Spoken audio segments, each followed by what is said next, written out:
तो राधे राधे दोस्तों। तो दोस्तों हम आज की वीडियो में बात करने वाले हैं 12 ऐसे पॉइंटों के बारे में। अगर आपने इन 12 पॉइंटों को जान लिए तो आपकी माइंडसेट इतना स्ट्रांग हो जाएगा कि आपको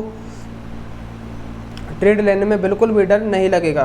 तो अगर इन 12 पॉइंटों की बात करूं तो मैं स्टेप बाय स्टेप इन 12 पॉइंटों को इस वीडियो में आपको पूरी तरीके से समझाऊंगा, तो वीडियो को लास्ट तक बने रहिए। अगर मैं फर्स्ट पॉइंट की बात करूं तो फर्स्ट पॉइंट में हम जानेंगे माइंडसेट के बारे में। तो माइंडसेट को जानने से पहले हम दो चीज़ों के बारे में और जान लेते हैं, जिसमें सबसे पहले हम जानेंगे स्ट्रेटजी के बारे में। अगर मैं स्ट्रेटजी की बात करूं तो 10% हमारी स्ट्रेटजी काम करती है, और दूसरे पर मैं बात करूं रिस्क मैनेजमेंट, तो जिसमें रिस्क मैनेजमेंट हमारी 20% काम करती है। अगर इन दोनों को हटा के मैं बात करूं माइंडसेट के बारे में, तो हमारा माइंडसेट 70% ट्रेडिंग में काम आता है। अगर हमारा माइंडसेट फिजिकली और मेंटली अच्छा है तो हमें मार्केट में प्रॉफिट करने से कोई नहीं रोक सकता। तो हम दूसरे पॉइंट में बात करने वाले हैं अर्न एंड लर्न के बारे में। दोस्तों अगर जैसे हमें किसी भी चीज़ के बारे में कोई जानकारी नहीं है और हम सीधा उस चीज़ में उतर जाएं तो हमें लॉस ही होगा ना। तो इसी तरह हम ट्रेडिंग में भी हमें सबसे पहले उसके बारे में जानकारी लेनी होगी, साथ ही उसे अच्छी तरीके से हमें लर्न करना होगा। उसके बाद ही अगर हम ट्रेडिंग करते हैं तो हमें एक प्रॉफिटेबल ट्रेडर बन सकते हैं। तो सबसे पहले हमें उसके बारे में अच्छी तरीके से लर्न करना है, उसके बाद ही हमें मार्केट में उतरना है, जिसके बाद ही हम अपना अच्छी तरीके से प्रॉफिट बुक कर सकते हैं, नहीं तो हमें लॉस ही लॉस होगा। थर्ड पॉइंट में बात करने वाले हैं पोजीशन साइजिंग के बारे में। अगर दोस्तों जैसे मान लीजिए कि दो ट्रेडर हैं, तो कि एक ट्रेडर ने 10,000 क्वांटिटी बाई की और दूसरे ट्रेडर ने 1,000 क्वांटिटी बाई की, तो आप ही बताइए कि किस ट्रेडर को ज़्यादा प्रॉफिट होगा। अगर मैं कहूँ कि 1,000 क्वांटिटी वाले को ज़्यादा प्रॉफिट होगा तो आप उसे कैसे मानेंगे। जैसे आप मान लीजिए 10,000 क्वांटिटी वाले ने ट्रेड ली, और जैसे उसने ट्रेड ली मार्केट नीचे जाने लगती है, और जैसे ही मार्केट नीचे जाएगी उसके बाद मार्केट थोड़ा सा मूव लेती है और वहाँ पर अपना ब्रेकआउट लेती है। उसके बाद मार्केट फिर थोड़ा सा मूव लेती है और मार्केट एकदम से ऊपर चली जाती है। लेकिन जो 10,000 क्वांटिटी वाला होता है ना, वो स्टार्टिंग में ही अपने ट्रेड को एग्जिट कर देता है, क्योंकि उसके अंदर एक डर सा फील होने लगता है। और जो 1,000 क्वांटिटी वाला होता है ना, वो अपने ट्रेड को होल्ड करके रखता है। वो होल्ड करने के साथ वो सोचता है कि मेरा अगर 1,000 रुपये चले भी जाएगा तो मुझे कुछ ज़्यादा लॉस नहीं होगा। लेकिन 10,000 क्वांटिटी वाला क्या सोचता है, कहीं मेरा 10,000 रुपये जीरो ना हो जाए, इसलिए 1,000 रुपये वाला ज़्यादा प्रॉफिट बुक करके निकल जाता है। तो दोस्तों हम फोर्थ पॉइंट में बात करने वाले हैं आफ्टर मेकिंग पोजीशन। अगर मैं आफ्टर मेकिंग पोजीशन की बात करूं तो इसमें हमें दो प्रकार के इमोशंस जागते हैं। सबसे पहला हमारे इमोशंस जागते हैं वो है हैप्पी वाला, और दूसरा जागता है सैड वाला। अब हम क्या करते हैं, अगर हमने मार्केट में अच्छा खासा प्रॉफिट बुक कर लिया तो हमारे अंदर हैप्पी वाली फीलिंग्स आती है, और अगर हमें मार्केट में लॉस हो गया तो हमारे अंदर सैड वाली फीलिंग्स आने लगती है। तो हमें इन दोनों को ही सुधारना होता है। जैसे अगर आपको हैप्पी वाली फीलिंग्स आती है तो आप उसे दबा के भी रख सकते हैं, और अगर आपको सैड वाली फीलिंग्स आती है तो आपको उस पर भी कंट्रोल करना होता है। दोस्तों अब हम बात करने वाले 5वें टॉपिक्स पे। अगर मैं 5वें टॉपिक्स की बात करूं तो इसमें हमें 4 प्रकार का इमोशंस हमारे अंदर आता है। सबसे पहला होता है हैप्पी, दूसरा होता है सैड, और तीसरा हमारे अंदर डर लगने लगता है, और चौथा होता है गिल्टी फील होना।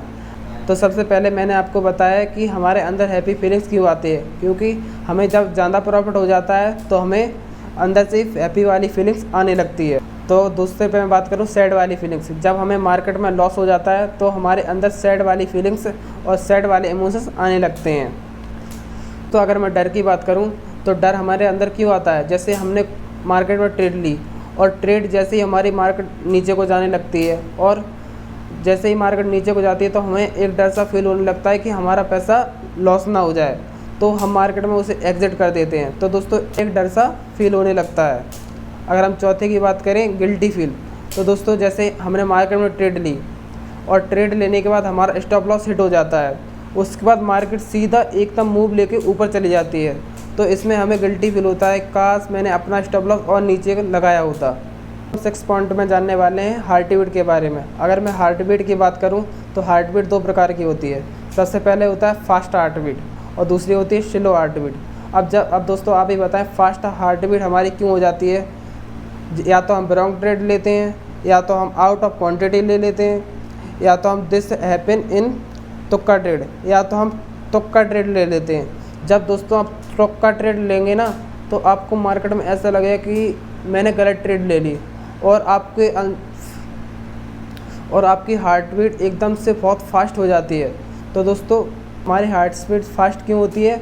जब हम गलत ट्रेड ले लेते हैं। अगर मैं स्लो की करूं, जैसे आपने कोई ट्रेड ली और वो ट्रेड आपकी अच्छी तरीके से जा रही है, आपने जिस स्ट्रेटजी आपने फॉलो किया है ना, उसी स्ट्रेटजी के हिसाब से आपकी ट्रेड जा रही है, तो आपकी हार्ट रेट बिल्कुल स्लो रहेगी और आपके अंदर हैप्पी इमोशंस भी आने लगते हैं। दोस्तों 7वें पॉइंट में हम बात करने वाले हैं बिहेवियर के बारे में। अगर मैं बिहेवियर की बात करूं, जैसे हमने कोई ट्रेड ली और हमने ट्रेड लेने के बाद कोई छोटा सा प्रॉफिट बुक कर लिया, उसके बाद क्या होता है, अगर वो प्राइस और ज़्यादा बढ़ जाता है, जिससे हमारे अंदर बिहेवियर अलग अलग प्रकार के बिहेवियर आने लगते हैं कि काश मैं इसे और होल्ड करके रखता तो इसका प्राइस और बढ़ जाता और मुझे और ज़्यादा प्रॉफिट हो जाता। और फिर हम सोचते हैं कि अगर मैं इसे थोड़ा देर और होल्ड कर लेता तो मुझे अच्छा खासा प्रॉफिट और मिल जाता। 8वें पॉइंट में बात करने वाला हूँ नो इमोशंस के बारे में। अगर मैं नो इमोशंस की बात करूँ तो इसमें आपको क्या करना है, 15 दिन में आपको एक दिन फुल रेस्ट लेना है। साथ ही उस दिन आपको ना तो मार्केट को वॉच करना है, ना ही आपको उसमें ट्रेड लेनी है। साथ ही आपको एक दिन ऐसा करना है कि सिर्फ आपको मार्केट को वॉच करना है और उस दिन ट्रेड नहीं करनी है, बाकी के दिन आप ट्रेड कर सकते हैं। अगर मैं 9वें पॉइंट की बात करूं तो 9वें पॉइंट में हमें क्या करना है, रेट योरसेल्फ। हमें क्या करना है, अपने ऊपर ही रेट करनी है कि हम किस तरीके से मार्केट में क्या कर रहे हैं, साथ ही हमें किस तरीके से मार्केट में परफॉर्म्स कर रहे हैं। तो हमें अपने ऊपर ही जानकारी लेनी है और साथ ही हमें अपनी मिस्टेक्स को भी एक्सेप्ट करना है कि हम कौन सी मिस्टेक्स मार्केट में कर रहे हैं। साथ ही उसे एनालिसिस भी हमें करना है कि हम मार्केट में कौन सी मिस्टेक्स कर रहे हैं और उसे एक नोट के द्वारा हमें अच्छे तरीके से समझना है। अगर मैं 10वें पॉइंट की बात करूं तो 10वें पॉइंट में हम जानेंगे नॉट लॉजिक्स बिहाइंड। हमें क्या करना है, एक ट्रेड लेनी है। अगर वो ट्रेड हमारी सक्सेस हो जाती है, तो हमें उसके बारे में जानना है कि हमने एक तुक्का ट्रेड ली है या तो हमारी कोई स्ट्रेटजी इस पे फॉलो हुई है।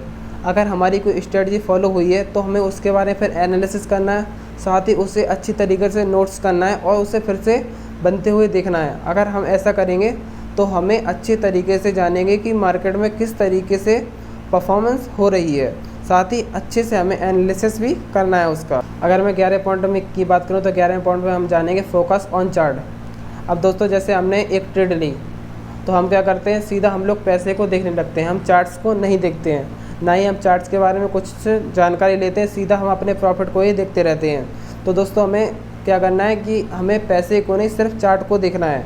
हमें क्या करना है, अपने टाइम फ्रेम को 5 मिनट से 15 मिनट पर शिफ्ट कर लेना है। उसके बाद हमें जो आधे घंटे का हाई एंड लो होता है ना, उसे मार्क कर लेना है। अगर हमारा हाई या लो ब्रेक होता है तो हमें वहाँ से एग्ज़िट हो जाना है। उसके बाद हमें ट्रेड नहीं लेनी है, क्योंकि अगर उसके बाद हम ट्रेड लेंगे तो हमारा लॉस भी हो सकता है। अगर हम 12वें पॉइंट की बात करें तो 12वें पॉइंट में हमें प्रीवियस डे मार्केट के बारे में देखना है। साथ ही प्रीवियस डे मार्केट के बारे में सारी जानकारी लेनी है कि मार्केट कल क्या थी। अगर मार्केट कल बढ़ी थी या मार्केट कल घटी थी, उसके बारे में सारी हमें अच्छे से पूरी तरीके से जानकारी लेनी है, साथ ही उसे एनालिसिस भी करना है। दोस्तों आप इन 12 पॉइंटों को अच्छे से फॉलो करते हैं तो आपका माइंडसेट इतना स्ट्रांग हो जाएगा कि आपको ट्रेडिंग में बिल्कुल भी डर नहीं लगेगा और आप अच्छी तरीके से मार्केट में एक प्रॉफिटेबल ट्रेडर बन सकेंगे। तो दोस्तों अगर हमारी वीडियो अच्छी लगे तो हमारे चैनल को सब्सक्राइब जरूर कर लेना।